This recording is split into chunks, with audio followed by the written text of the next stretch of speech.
이 시간에는 다니엘서 9장 26절을 중심으로 해서 심판을 잉태한 영적 전쟁, 이런 제 말씀 상고하는 것에 피차에 은혜 받기를 원합니다.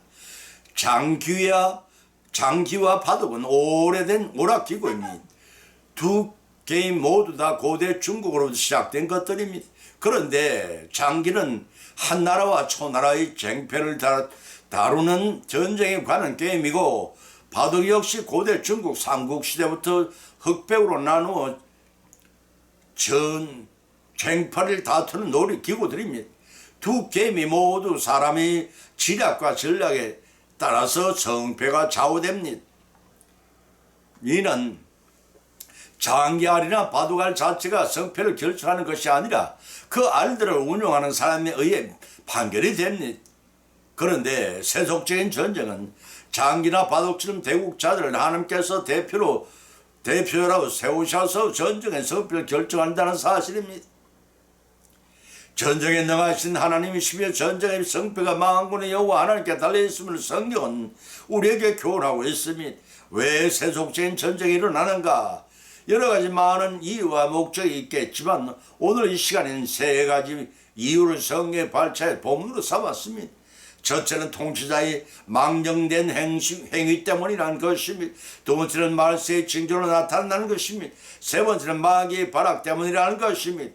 이상의 세 가지 말씀을 상관한 가운데 피차에 성령의 감동, 감화, 역사하심에 힘입어 은혜 받고 실천할 복을 받기 위한 결단한 귀한 시간이 되시기를 예수님의 이름으로 간절히 축원을 드립니다. 첫 번째는 통치자의 망령된 행위 때문에 전쟁이 일어난다는 것입니다. 역대하 16장 9절을 찾아보면 기록하기를 여호와의 눈은 온 땅을 두루 감찰하사 전심으로 자기에게 향하는 자를 위하여 능력을 베푸시나니 이런 왕이 망령되어 행하였은즉 이부터는 왕의 전쟁이 있으리이다 라고 하였습니다. 그 가장이 하나님의 은혜를 입고 변질된 신앙을 보이고 교만해졌을 때 하나님이 징계하십니다. 그와는 반대로 정직히 행하고 하나님을 바르게 섬기며 겸손한 삶을 살 때 하나님께서는 복을 주십니다. 나라를 다스리는 왕에게도 그와 같이 행하시는 하나님이십니다. 영국은 세 번에 걸쳐 역사상 가장 위대한 국가라 명성을 떨친 나라입니다. 그 첫 번째는 성경의 일부를 영어로 번역한 알프레드 대왕의 통치 기간 중 영국은 미개와 분열해서 통일된 나라요, 문명국으로 발돋움하기 시작을 했습니다. 그 두 번째로는 성경 분포를 공식적으로 정진시킨 엘리자베스 여왕 1세 통치 기간으로서 이때 처음으로 영국은 세계 강대국의 반열에 올라섰습니다. 세 번째는 빅토리아 여왕의 통치 기간으로서 해가 지지 않는 영국이라 불릴 정도로 그 영화가 최절정에 이르렀습니다. 이렇게 되자 외국의 국왕들이 빅토리아 여왕을 찾아와 영국의 겉으로 위대해진 비결을 물어왔습니다. 그러자 빅토리아 여왕은 성경을 가리키며 이 하나님 말씀이 우리의 영국을 이토록 위대하게 만들었다고 서슴지 않고 고백했다고 전해집니다. 한민족의 흥망성쇠를 지고 계신 하나님이십니다. 영국의 역대 왕들은 오직 전심으로 이 하나님만을 의지함으로 영화와 부국의 영광을 번영을 누렸던 것입니다. 그러나 본문의 아사왕은 성리하게 하신 만왕의 왕이신 하나님을 버리고 육신의 아란 왕을 의지함으로써 패망과 죽음을 맞게 되었습니다. 창세기 28장 15절을 찾아보면 기록하기를 내가 너와 함께 있어 네가 어디로 가다니 너를 지키며 너를 이끌어 이 땅으로 들어오게 할지라 내가 네게 허락한 것을 다 이루기까지 너를 떠나지 아니하리라 하고 하셨습니다. 또 출애굽기 23장 20절 23절에서는 내가 사자를 네 앞에 보내서 길에서 너를 보호하며 너로 내가 예비한 곳에 이르게 하려니 너희는 삶과 그 목소리를 청종하고 그를 노엽게 하지 말라. 그가 너희 허물을 사하시지 아니한 것은 내 이름은 거기에 있으면 네가 그 목소리를 잘 청종하고 나의 모든 말대로 행하면 내가 네 원수에게 원수가 되고 네 대적에게 대적이 될지니라 하고 밝혀놓고 있습니다. 인용한 말씀들이 밝혀놓았듯이 하나님을 믿고 의지하는 자를 반드시 도우십니다. 그런데 불구하고 우리는 왜 하나님에게 전심으로 간청하거나 매달려 의지하지 않는 이유가 무엇인지 참으로 모를 일입니다. 개구리가 올챙이 시절을 잊어버리듯이 우리 모두가 어렵고 두려움에서 구원받은 사실을 까맣게 잊어버리고 교만해졌기 때문일 것입니다. 히스기야 왕이 예루살렘 성을 포위하고 나라와 운명이 풍전등화 같을 때 산헤립 왕의 18만 5천 명을 몰살케 하심으로써 승리한 것을 모르는 주변 왕국들이 그를 찾아와 성리를 취하했습니다. 처음에는 겸손히 칭송을 사양하던 히스기야 왕은 계속 지켜 세우는 치사의 말에 차가하게 되고 마침내 자신의 능력으로 대성한 것처럼 하나님의 영광을 가로채고 교만해진 결과 왕가의 과언이 멸망당하는 비극을 스스로 제공했습니다. 인간의 가장 취약한 점입니다. 이와 같이 본문의 아사왕도 구스왕 세리아가 대군을 이끌어 침공했을 때 하나님의 의지함으로써 승리를 거두게 하였지만 그 이후 자신의 능력 있냐 교만해져서 자민의 길을 걷게 되었습니다.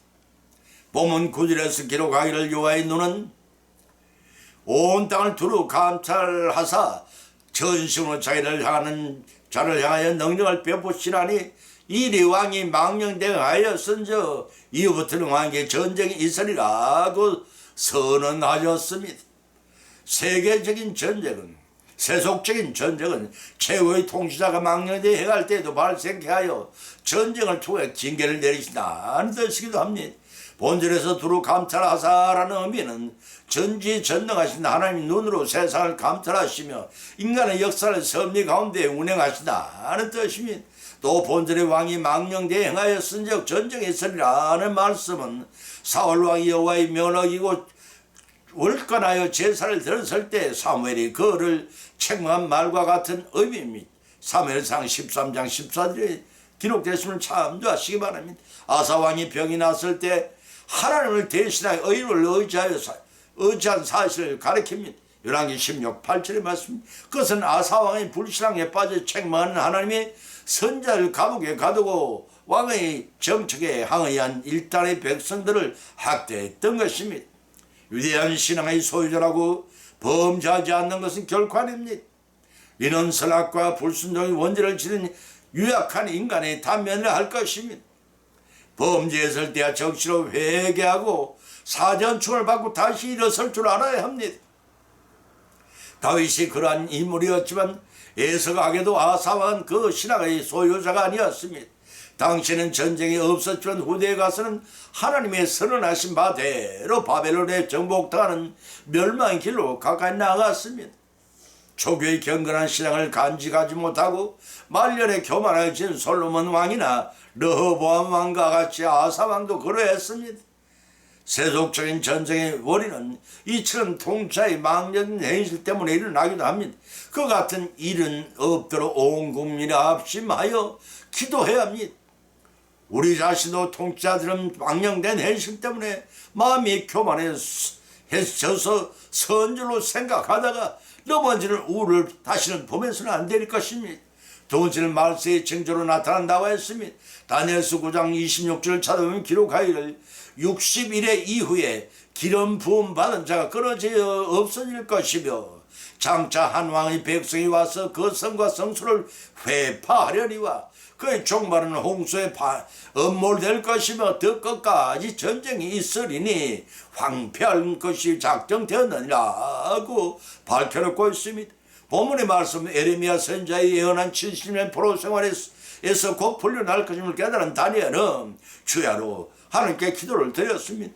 민족의 사죄와 회복을 위해 기도드릴 때 가브리엘 천사로부터 받은 70일의 예언에 대한 언급이 본문의 주된 내용입니다. 다니엘의 중보 기도는 예사 기도가 아니었습니다. 자신을 모함하고 함정을 판주를 알면서도 정치 생명을 걸고 드린 기도였습니다. 보면 24절에서는 그 결과 70일의 예언의 목적과 예언의 성취의 결과에 대해서 기록하고 있습니다. 동 25절로 27절은 70일의 예언의 구체적인 내용입니다.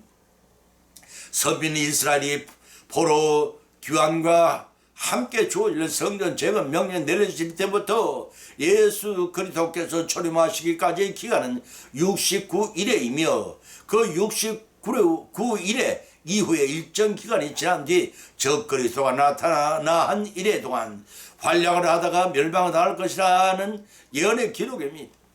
지구의 종말을 향한 시계의 침은 지금 이 순간에도 제칵제칵 쉬지 않고 가고 있습니다.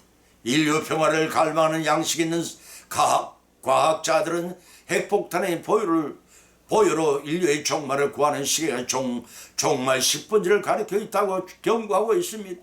참으로 인간은 늘 스스로가 심판주로 오실 주님의 재림에 임박한 종말로 시달릴 때임을 알 수가 있습니다. 다니엘처럼 그렇게 열심히 기도하지 않더라도 지금이 어느 때인가를 쉽게 우리는 깨달을 수가 있을 것입니다. 그런데 오늘날은 살아가는 우리 성도들의 생활은 부르심을 입고 개인 소천하거나 집단 구원이 이루어질 그날 재림주님이 언제 오실지라도 맞이할 준비가 되어 있는지 지금 한 번쯤 자신을 돌이켜보지 않을 수가 없습니다. 당시 70일의 예언은 다니엘의 시대인 구약 선민은 이스라엘 포로 시대에서 대종말에 이르기까지 세계사의 전개와 전 과정을 묵시적으로 양식으로 예언한 성경 예언의 절정의 말씀입니다. 여기서 한 일이라는 말은 순수한 우리나라의 말로 한 주간을 뜻하는데 이 한 주간은 7일을 가리킵니다. 이는 천지 창조가 이루어진 기간에 해당한다고도 해석할 수가 있습니다. 이후 성경에서는 하나님의 경륜과 섭리가 이루어지는 기본 단위로 사용되어져 왔습니다. 따라서 한 일이란 7일이요 70일에 곱하기 7일은 490일이 됩니다.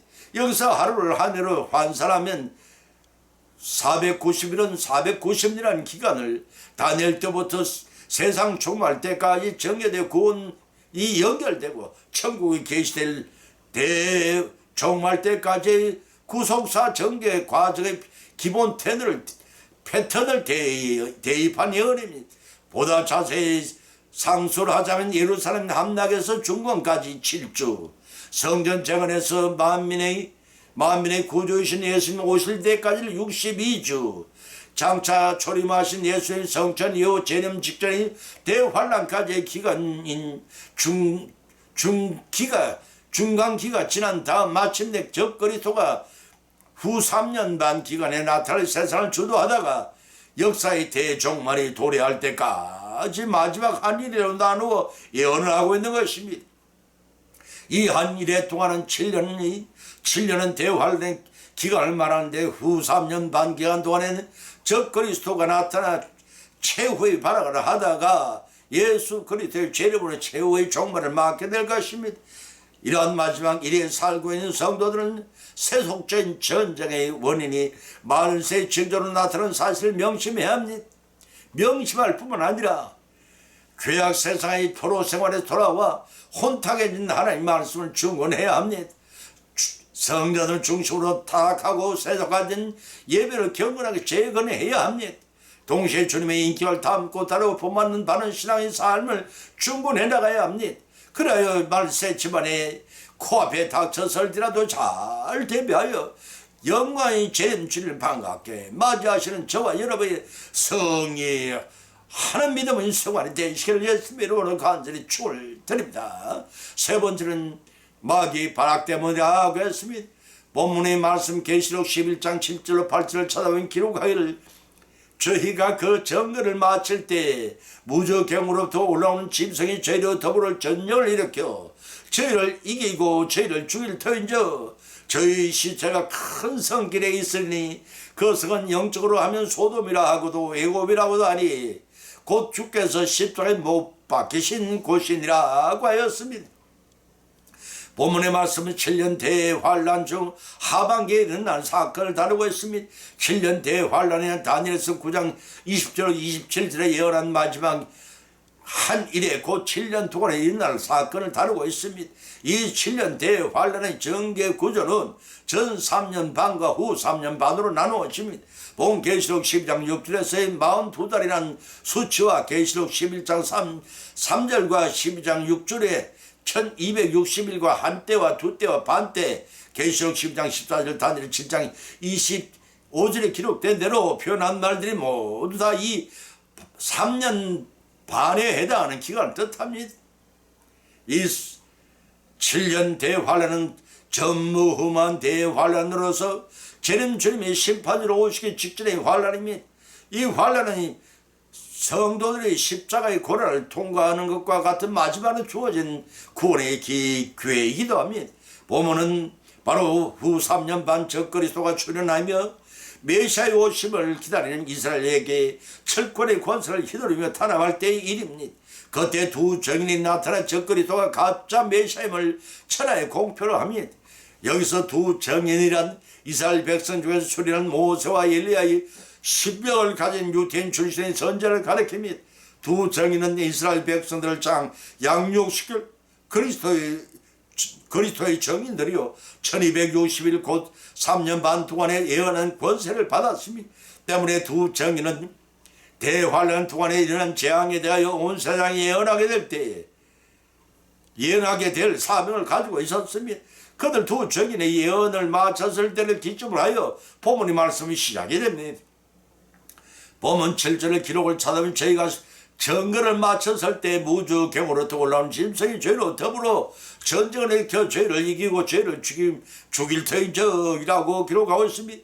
여기서 무주경으로부터 올라온 짐승이란 두 증인을 대적할 사탄이 심령 속에 내주 합일된 적그리스도를 가리킵니다.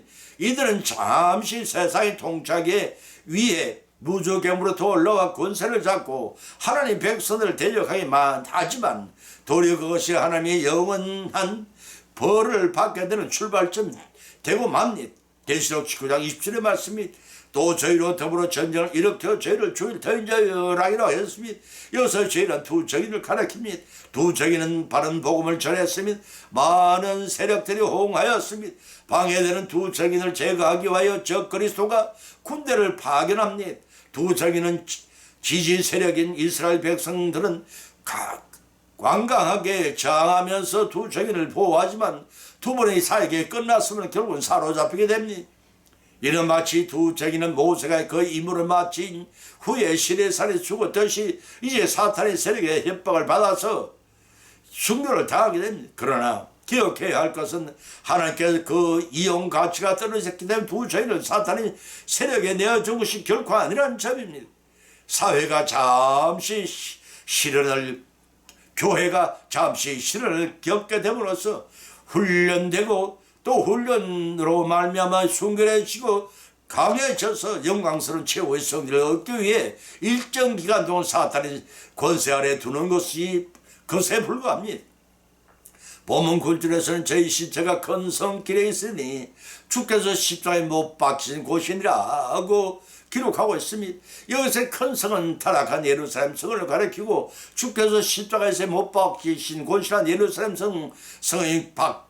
성밖 골고다 언덕을 가리킴 따라서 두 증인의 시체는 예수님께서 인류의 죄를 대속하기 위해 못 박히신 곳 골고다 언덕에 버렸다는 의미입니다. 따라서 본절에서의 큰 성은 도덕적으로 타락한 모든 세속적인 도시를 대표하고 그 도시들은 그들의 죄악으로 주님을 못 박았으며 그것도 모자라서 주님의 제자들에게 제자들까지 죽이게 될 것입니다. 이 세상의 성도들이 세계 여러 곳에서 복음을 바로 전가다가 순교를 당해야 될 것을 암시하고 있습니다. 이와 같이 적그리스도와 그를 지지하는 모든 세력들이 두 증인을 죽여 본보기로 저작거리에 효시하듯 장사하지 못하게 내버려 두어 정종을 울리게 할 것입니다. 그러나 그 시체는 돌보니 없는 거리에 방치됐다가 갑자기 하나님이 생기가 시체 속에 들어가 부활된 몸으로 성천한 것을 많은 사들이 목격하게 될 것입니다. 계시록 11장 11절의 말씀입니다. 그 시간에 큰 진이 나서 성 10분의 1이 무너지고 진에 죽은 사람 7천이니라. 남은 자들이 두려워하여 영광을 하나님께 돌리게 될 것이라 하고 계시록 11장 13절에 밝혀두고 있습니다.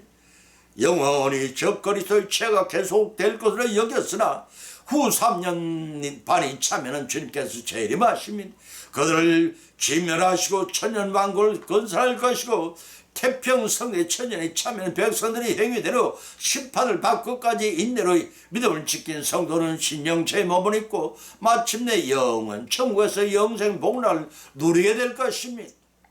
결론을 맺습니다. 오늘의 본 말씀은 상황과는 관 비참 믿음들 어린을 받았고 또한 세 가지 교훈을 받은 줄 압니다. 그 첫 번째는 세속적인 전쟁의 원인은 통치의 망령된 행위 때문에 발생한다는 것입니다. 두 번째는 세속적인 전쟁의 원인은 말세의 징조로 나타난다는 것입니다. 세 번째는 세속적인 전쟁의 원인은 마귀의 발악 때문에 일어난다는 것입니다. 이러한 교훈의 말씀을 받은 것으로 걷지 말고 늘 깨어 서서 끝까지 인내함으로써 모든 환난을 잘 통하여 생명의 멸망을 모두 받아서시는 저와 여러분이 승리하는 믿음 생활을 이루어 나가시를 예수님의 이름으로 간절히 축원드립니다. 찬송가 438장을 올리겠습니다.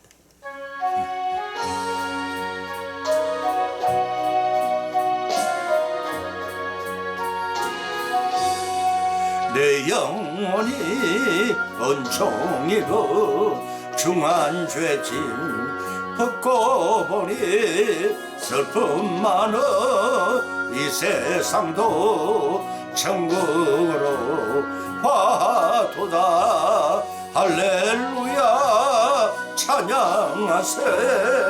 내 모든 죄 사함받고 주 예수님과 동행하니 거디나 하늘나라. 주님 얼굴 뵙기 전에 멀리 뱉은 하늘나라 내 마음속에 이루어지니 날로 가깝도다. 할렐루야 찬양하세. 내 모든 죄 사함받고 주님 예수님과 동행하니 거디나 하늘나라.